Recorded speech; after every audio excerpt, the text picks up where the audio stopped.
Hello everyone. Chapter second अपन पढ़ रहे थे, इसके पार्ट 3 तक अपन ने कंप्लीट पढ़ लिया था और काफी डीप भी गए थे उसके अंदर। ठीक है, आगे अपन बात करेंगे आज पार्ट 4 की। पार्ट 3 के अंदर अपन ने क्या पढ़ा था, मुख्य रूप से जो परागकोश है उसका स्फुटन कैसे होता है और स्फुटन के बाद जो निर्मित परागकण है उसकी संरचना कैसे होती है। संरचना के बारे में अपन ने पढ़ा था। संरचना में अपन ने बात की थी कि परागकोश या अपन बोले परागकण की संरचना के अंदर दो परतें उपस्थित होती है। एक बाह्य मोटी परत होती है जिसे अपन क्या नाम देते हैं, बाह्य चोल नाम देते हैं। ठीक है, और वो पादप जगत के सबसे कठोरतम पदार्थ की बनी होती है जिसका नाम क्या है, स्पोरोपोलेनिन। ठीक है, और स्पोरोपोलेनिन का स्त्रवण कहां से होता है उसके बारे में भी अपन ने पढ़ा था कि ये भी कैपिटल से ही क्या होती है, स्त्रवित। अंदर की जो पतली भित्ति होती है, पतली परत होती है, उसे अपन नाम देते हैं क्या, अंतःचोल। ठीक है, अंतःचोल की अपन बात करें तो ये मुख्य रूप से किस पदार्थ से बनी होती है, पेक्टिन और सेल्यूलोज, इन दो पदार्थों से निर्मित होती है। इनके जो घटक पदार्थ है उनके नाम भी पूछे जाते हैं। ठीक है, आज अपन आगे पढ़ेंगे नर युग्मकोद्भिद का परिवर्तन। ठीक है, किस प्रकार नर युग्मकोद्भिद या नर युग्मक का निर्माण होता है इसके अंदर अपन पढ़ेंगे। पहली बात तो नर युग्मकोद्भिद किसे कहते हैं, अपन परागकण को कहते हैं। उसके अंदर नर युग्मक कैसे बनते हैं उसकी प्रक्रिया का अध्ययन करेंगे इस परिवर्तन प्रक्रिया। यहाँ अपन बात करें नर युग्मकोद्भिद का जो परिवर्तन है दो अवस्थाओं में पूर्ण होता है। एक अवस्था जो है परागण क्रिया से पहले चलती है, एक अवस्था जो है परागण क्रिया के बाद चलती है। परागण का अर्थ क्या हुआ, यहाँ पे छोटी क्लासों में भी आपने पढ़ा था कि एक पुष्प के परागकण का दूसरे पुष्प या उसी पुष्प की वर्तिकाग्र तक पहुंचने या स्थानांतरित होने की प्रक्रिया क्या कहलाती है, परागण कहलाती है। परागकण का वर्तिकाग्र तक पहुंचना वो किसी माध्यम के द्वारा या अपने आप भी हो सकता है, इस प्रक्रिया को अपन क्या नाम देते हैं, परागण। तो पहली जो अवस्था है जो परागण क्रिया से क्या होती है, पहले संपन्न होती है, उसके अंदर कौन कौन सी घटनाएं घटित होती है। तो सबसे पहले अपन ने पढ़ा था लघु बीजाणु चतुस्क। उसके अंदर 4 लघु बीजाणु आपस में कैलोज नामक पदार्थ से जुड़े थे। कैलेज एंजाइम से जब इस चतुस्क में कैलोज पदार्थ का क्या हुआ, अपघटन हुआ, तो अपन को क्या मिला, परागकण मिला। इस परागकण के अंदर मान लो ये परागकण है, उसके अंदर स्टार्टिंग में क्या होता है, एक केंद्रक होता है और दो परतें होती है, बाह्यचोल और अंतःचोल। अब यहाँ पे मौजूद जो केंद्रक है उसके अंदर कौन सा विभाजन होता है, सबसे पहले समसूत्री विभाजन। ठीक है, समसूत्री विभाजन होने से दो केंद्रक बनते हैं, एक बड़े आकार का केंद्रक और एक छोटे आकार का केंद्रक। यही बोला है परागकण में केंद्रक में क्या हुआ, समसूत्री विभाजन, जिससे क्या हुआ, दो केंद्रक बने। बड़े आकार का जो केंद्रक है ये वाला, उसे अपन नाम देते हैं क्या, कायिक केंद्रक। ठीक है, इसकी बात करें तो दूसरा जो छोटा केंद्रक है उसको अपन क्या नाम देते हैं, जनन केंद्रक। ये जो जनन केंद्रक है परागकण की भित्ति के क्या रहता है, समीप आकर क्या हो जाता है, व्यवस्थित हो जाता है। अब ये जो जनन केंद्रक है उसके चारों ओर किसका निर्माण होता है, भित्ति का। ये रहा जनन केंद्रक और इसके चारों ओर किसका निर्माण होना शुरू हुआ, भित्ति का। तो इस प्रकार आप देखोगे कि एक परागकण के अंदर अब दो कोशिकाएं दिखना शुरू हो गई। एक जो बड़े आकार की और बड़े केंद्रक युक्त कोशिका होती है उसे अपन क्या नाम देते हैं, कायिक कोशिका।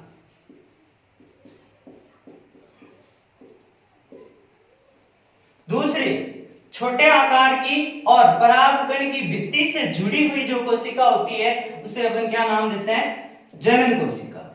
तो ये सारी प्रक्रिया जो है परागण क्रिया से पहले ही होती है और मुख्य रूप से कब, जब तक परागकोश का स्फुटन भी नहीं होता उस समय परागकोश की जो गुहा है उसके अंदर ये सारी क्रियाएं संपन्न होती है। ध्यान रखना है, परागकोश का जब स्फुटन होगा और परागकण जब बाहर गिरेंगे तो इस अवस्था में नहीं गिरेंगे। कौन सी अवस्था में, द्विकोशिक अवस्था में गिरेंगे।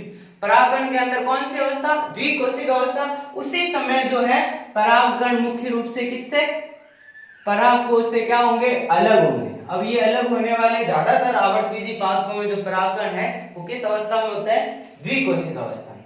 द्विकोशिक अवस्था क्यों बोलते हैं कि परागकण के अंदर दो कोशिकाएं हैं, एक बड़े आकार की कायिक कोशिका और एक छोटे आकार की जिसका नाम क्या है, जनन कोशिका। तो ये पहली अवस्था थी जो किससे पहले चलती है, परागण क्रिया से पूर्व। और कहां चलती है मुख्य रूप से, पराग कोश के परागपुट में। ठीक है, ध्यान रखना है। क्या किया अब तक, चतुष्क मुक्त हुआ परागकण, उसके केंद्रक में समसूत्री विभाजन हुआ, दो केंद्रक बने और बड़ा केंद्रक क्या कहलाया, कायिक केंद्रक, छोटा केंद्रक क्या कहलाया, जनन केंद्रक। बड़े छोटे केंद्रक के चारों ओर किसका निर्माण हुआ, भित्ति का निर्माण। अब एक परागकण के अंदर कितनी कोशिकाएं बन गई, दो कोशिकाएं। इसी कोशिकीय या दो कोशिकीय अवस्था में परागकण क्या होता है, परागकोश से क्या होता है, मुक्त होता है। इसलिए इसको अपन ने नाम दिया परागण क्रिया से पूर्व। और कहां संपन्न होती है प्रथम अवस्था, परागकोश के अंदर। आपको पता है 2 पालियां और 4 परागपुट होते हैं, उसके अंदर ये क्रिया क्या होती है, संपन्न होती है। आगे बात करते हैं।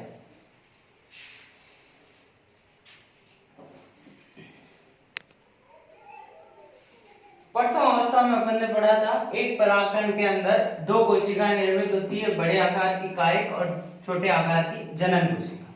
ठीक है, इन दोनों में मुख्य अंतर कौन कौन से होते हैं उसकी बात करें तो सबसे पहले तो अपन बात करें कायिक कोशिका जो है उसके अंदर उसका आकार जो है बड़ा होता है, जनन कोशिका के अंदर छोटा आकार और मुख्य रूप से कैसा आकार होता है, लेंस के समान या तर्कुल। दूसरा, कायिक कोशिका आकार में बड़ी है तो उसके अंदर कोशिकाओं का आकार भी बड़ा होगा और इन कोशिकाओं की संख्या भी क्या होगी, अधिक होगी। कोशिकाओं का अर्थ क्या हुआ यहाँ पे, हरित लवक, माइटोकॉन्ड्रिया, इन सब का आकार बड़ा होगा और संख्या भी क्या होगी, अधिक। नेक्स्ट है कि कायिक कोशिका के अंदर आरएनए और प्रोटीन की मात्रा अधिक होती है, किसकी अपेक्षा, as compare to DNA. DNA की अपेक्षा इसके अंदर आरएनए और प्रोटीन की मात्रा क्या होती है, अधिक होती है। जबकि इससे उल्टा जनन कोशिका के अंदर डीएनए की मात्रा जो है अधिक होती है, किसकी तुलना में, आरएनए एंड प्रोटीन की तुलना में। आगे कायिक कोशिका की जीव द्रव्यों में रसधानियां पाई जाती है, जनन कोशिकाओं के जीव द्रव्यों में रसधानी अनुपस्थित या एब्सेंट रहती है। और बात करें, एक कार्य और रह गया, देखो कायिक कोशिका है मुख्य रूप से किसका निर्माण करती है, पराग नलिका का निर्माण।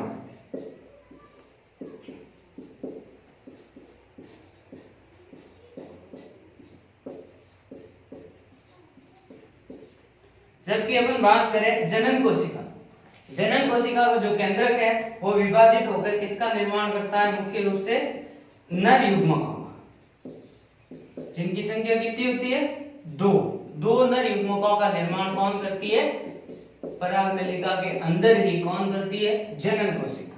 ठीक है, तो ये दो कोशिकाएं जो बनी थी परागकण के अंदर, उसके अंदर किस प्रकार इन दोनों में अंतर है उनके बारे में, एक तो आकार का, कोशिकाओं की संख्या और उनकी आकृति का, आरएनए, डीएनए और प्रोटीन की मात्रा का, रसधानी है या नहीं और कार्य क्या है, ये अंतिम बोले तो ये अपना इन दोनों कोशिकाओं का क्या है, कार्य। इन दोनों में अंतर होता है, कायिक कोशिका तो पराग नलिका का निर्माण करती है जबकि जनन कोशिका किसका, दो नर युग्मकों का निर्माण करती है। चलिए बढ़ते हैं आगे।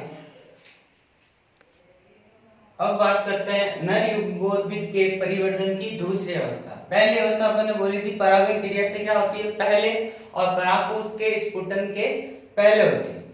जैसे ही परागण पूर्ण परिपक्व होता है उसके अंदर कितनी कोशिकीय अवस्था होती है, पहले बताया था कितनी, दो कोशिकीय अवस्था। एक बड़े आकार की कोशिका होती है जिसका नाम क्या था, कायिक कोशिका, और दूसरी थी छोटे आकार की कोशिका जो थी जनन कोशिका, जिन दोनों में अपन ने अंतर किए थे अभी थोड़ी देर पहले। ठीक है, अब बात करते हैं द्वितीय अवस्था कब संपन्न होती है, परागण क्रिया के बाद। परागण क्रिया के बाद का अर्थ क्या हुआ, जैसे ही परागकण जड़कर कहां पहुंच जाएंगे, जैसे ही परागकण जड़कर वर्तिकाग्र की सतह पर पहुंच जाएंगे और परागकण का अंकुरण होना स्टार्ट होगा, उस समय कौन सी अवस्था चलेगी, द्वितीय अवस्था चलेगी।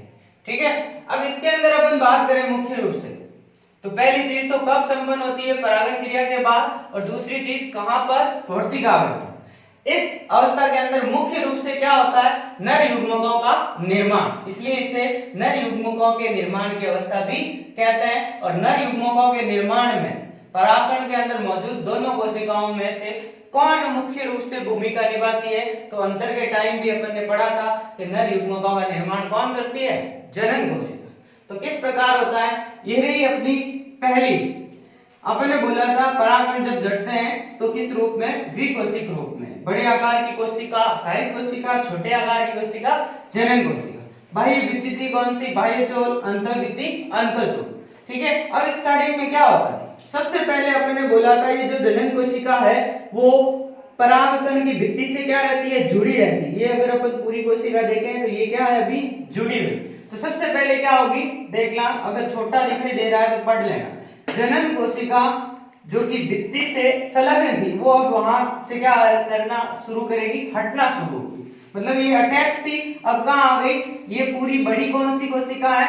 कायिक कोशिका, और उसके अंदर कौन आ गई है? अपनी जनन कोशिका। ध्यान रखना, पहले तो अटैच थी, अब कहां हो गई? कायिक कोशिका के जीव द्रव्य के अंदर ही कौन आ गई है? जनन कोशिका। अब क्या होगा? कायिक कोशिका से किसका निर्माण होता है? परागनलिका। ये जो बड़ी कोशिका है, ठीक है, जिसके अंदर जनन कोशिका, ये पूरी बड़ी कोशिका को अपन क्या नाम दे रहे हैं? कायिक कोशिका। उससे किसका निर्माण होगा? परागनलिका। ये जो जनन छिद्र है, ठीक है, परागनलिका भी अपन ने बोला था कि बाह्यचोल कई कई स्थानों पर नहीं होते, जिन्हें अपन क्या नाम देते हैं? जनन छिद्र। उन जनन छिद्रों से किसका निर्माण होता है? परागनलिका का। और परागनलिका के निर्माण में कौन सी कोशिका भाग लेती है? कायिक कोशिका। दोनों चीज वापस, परागनलिका के निर्माण में कायिक कोशिका और नर युग्मकों के निर्माण में कौन भाग लेती है? जनन कोशिका। तो यहाँ पर मौजूद जो ये अपनी कायिक कोशिका है वो क्या करती है? जनन छिद्र से परागनलिका का निर्माण क्या करती है? शुरू करती है। इस परागनलिका में आगे कौन चलता है? कायिक केंद्र। ये वाला केंद्र कौन चलता है? कायिक केंद्र। पीछे कौन मौजूद है? आपको पता है इसके जीव द्रव्य में कौन सी कोशिका मौजूद है? जनन कोशिका। जैसे ही परागनलिका का निर्माण शुरू होगा तो जनन कोशिका के अंदर क्या होगा? समसूत्री विभाजन होगा, जिससे क्या बनेंगे? दो नर युग्मक। ये कोशिका है, इसका क्या हुआ? डिवीजन, विभाजन हुआ, जिससे क्या हुआ? दो नर युग्मकों का निर्माण हुआ। इस प्रकार देखो एक पूर्ण परिपक्व परागनलिका के अंदर आपको क्या चीजें दिखाई दी? आगे की तरफ तो आपको मिलेगा कौन सा? कायिक केंद्र। मतलब ये जो कायिक कोशिका थी जिसने परागनलिका का निर्माण किया है उसका केंद्र आगे मौजूद रहेगा, और पीछे पीछे कौन चलेंगे? जनन कोशिका में विभाजन से निर्मित दो नर युग्मक। ये नर युग्मक ही आगे निषेचन, दोहरा निषेचन, अतिरिक्त संलयन में क्या आएंगे? उपयोग में आएंगे। वापस रिकॉल कर लेता हूं, द्वितीय अवस्था थोड़ी कॉम्प्लेक्स है। कब होती है? परागण क्रिया के बाद। मतलब जब परागकण पुंकेसर से कहां पहुंच जाते हैं? वर्तिकाग्र पर, तो दूसरी अवस्था शुरू होती है। इस अवस्था में मुख्य रूप से क्या होता है? परागनलिका के अंदर नर युग्मकों का निर्माण, इसलिए इसे नर युग्मकों के निर्माण की अवस्था भी कहते हैं। इसके अंदर अपन ने बोला था परागकण जैसे ही वर्तिकाग्र पहुंचता है तो सबसे पहले तो क्या होगा कि परागकण की भित्ति से संलग्न जो जनन कोशिका है वो भित्ति से हटकर कहां आ जाएगी? कायिक कोशिका के कोशिका द्रव्य में। फिर कायिक कोशिका के द्वारा परागनलिका का क्या होगा? निर्माण शुरू होगा। इस परागनलिका में आगे की ओर कौन चलेगा? कायिक केंद्र। और पीछे जो जनन कोशिका है उसमें समसूत्री विभाजन से दो नर युग्मक बनेंगे। ये नर युग्मक कायिक कोशिका के पीछे पीछे परागनलिका के अंदर आ जाएंगे। तो ये पूर्ण प्रक्रिया थी नर युग्मकोद्भिद के परिवर्तन। ठीक है, चलते हैं। नर युग्मकोद्भिद के परिवर्तन की दोनों अवस्थाएं अपन ने पढ़ ली, और अपन ने मुख्य रूप से जो अधिकतर पादपों में पाई जाती है वही अब दोनों अवस्थाएं पढ़ी है। परागकण का अंकुरण क्या होता है? परागकण से मुख्य रूप से परागनलिका का निर्माण होना ही क्या कहलाता है? परागकण का अंकुरण। अधिकतर में अपन ने पढ़ा था कि नर युग्मकों का निर्माण परागनलिका में ही होता है। किसमें? परागनलिका। लेकिन कुछ अपवाद भी है, जैसे कि पोर्टुलेका और होलोपटेला नामक पादप। इन दो पादपों में क्या होता है? परागनलिका के निर्माण से पूर्व ही जनन कोशिका द्वारा किसका निर्माण हो जाता है? नर युग्मकों। ठीक है, ध्यान कर लेना वापस। अधिकतर पादपों में नर युग्मकों का निर्माण परागनलिका के निर्माण के बाद उसी के अंदर होता है, जबकि अपवाद स्वरूप पोर्टुलेका और होलोपटेला नामक जो पादप है उनमें परागकण के अंकुरण से पहले, अंकुरण का अर्थ ही क्या हुआ? परागनलिका के निर्माण से पहले ही किसका निर्माण हो जाता है? नर युग्मकों का। ठीक है, तो ये अपवाद भी ध्यान रखना। ठीक है, आज के लिए इतना है। आगे बढ़ते हैं। ऑनलाइन जो क्लासेस चल रही हैं उसके लिए मैंने पहले ही बोला है कि जो बोर्ड पे आपको समझाया जा रहा है उसका स्क्रीनशॉट ले और उसको नोटबुक में उतारने की पूरी कोशिश करें। ठीक है, इसके साथ ही आज का ये जो वीडियो लेक्चर है समाप्त करते हैं। Thank you.